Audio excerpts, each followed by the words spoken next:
messieurs, bonsoir et bienvenue. Prenons le temps de faire cette météo ensemble et de faire le point surtout sur un week-end extrêmement agité avec le départ de la dépression Domingos, avec elle la perturbation qui s'est décalée vers l'est de l'Europe, et puis à l'arrière le ciel de Trême qui a pris la main avec de nombreuses précipitations et elles vont encore se poursuivre. On voit d'abord l'image radar, la perturbation qui nous a quittés et à l'arrière les précipitations sous forme d'averses qui vont, je vous le disais, se multiplier de plus en plus, mais d'abord halte à la vigilance qui a nettement changé. Donc désormais nous avons 8 départements en vigilance orange crue, toujours le Nord-Pas-de-Calais, ça ne bouge pas, mais aussi la Corrèze, la Dordogne, les Deux-Sèvres, Vienne, mais aussi la Charente-Maritime, la Gironde sont donc concernés par cette vigilance orange, justement crue, et ça ne devrait pas s'améliorer tout de suite, disons, puisqu'on attend d'autres précipitations. Alors certes, c'est vrai, la perturbation et la dépression nous aura quittés, mais en ce réveil de lundi, on aura pas mal de champs nuageux, donc un ciel plombé, en tout cas ici vers le Massif central, ça remonte vers la Bourgogne, mais aussi une partie de l'Alsace, la Lorraine, la Franche-Comté, les Alpes du Nord sont concernés par ce ciel gris, avec à la clé aussi de la neige à 1500 mètres d'altitude vers les Alpes du Nord, concernés par la neige les Pyrénées en partie à 1600 mètres d'altitude, et ailleurs on voit ici les premières averses qui se déploient vers le bord de Manche avec un vent sensible, 60 à 70 km/h en rafale.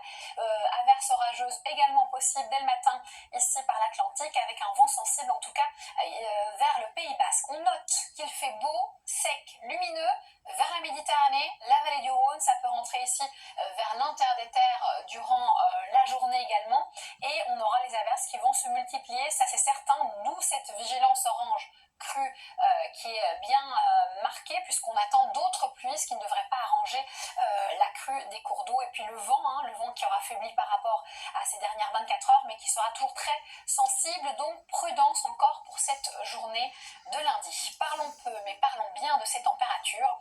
Alors un changement s'opère durant la nuit avec une nouvelle baisse qui est marquée. On a au plus bas 4 degrés, en tout cas ici sur la carte, vers Tarbes, au plus haut 14 vers Bastia. Ici on a des valeurs de 6 à 8 degrés sur la moitié nord et plutôt on va dire de 6 à 11 degrés sur la moitié sud.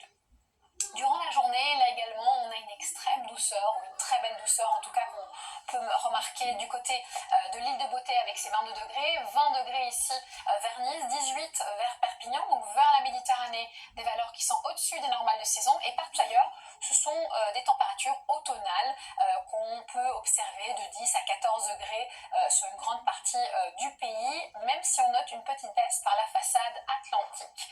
Voici sans plus tarder l'évolution pour ces prochains jours. On va commencer par la journée ici de mardi, et cette semaine on sera sous l'influence d'un défilé de perturbations. Voici une qui arrivera par la région Poitou-Charentes, le Limousin, avec des pluies régulière, un ciel complètement bouché. Ailleurs, on peut espérer quelques timides éclaircies à l'avant vers la Bourgogne, l'Alsace, la Lorraine, plus franches par le bord de Manche, mais on compose avec du vent. Et puis ensuite, vers le sud-est, vous le voyez, ciel complètement dégagé. Ensuite, pour la journée de mercredi, c'est une nouvelle perturbation.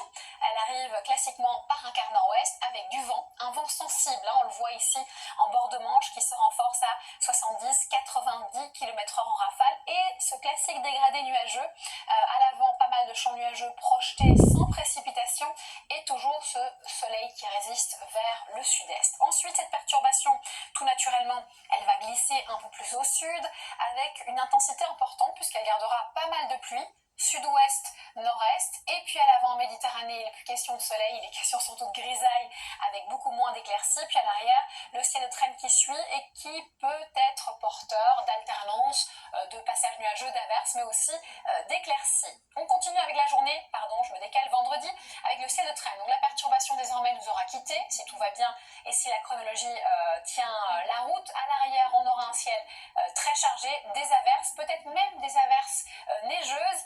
Partie tiers sud, on aura un ciel alternant entre nuages et éclaircies, puis ensuite l'indice de confiance commence à diminuer. Ça signifie que je vous annonce un scénario qui peut changer lui aussi ces prochains jours, donc n'hésitez pas à regarder nos prochains bulletins météo. Mais donc on aura encore de l'instabilité du Nord-Pas-de-Calais vers les Alpes du Nord, encore quelques flocons, à l'arrière un ciel variable, possiblement avec un temps sec et beaucoup plus lumineux en Méditerranée, et peut-être une nouvelle perturbation qui arrive dimanche. Tout cela en tout cas pour fin de semaine prochaine est hypothétique. Merci d'avoir été avec nous. Demain vous retrouvez Evelyne Delia aux commandes.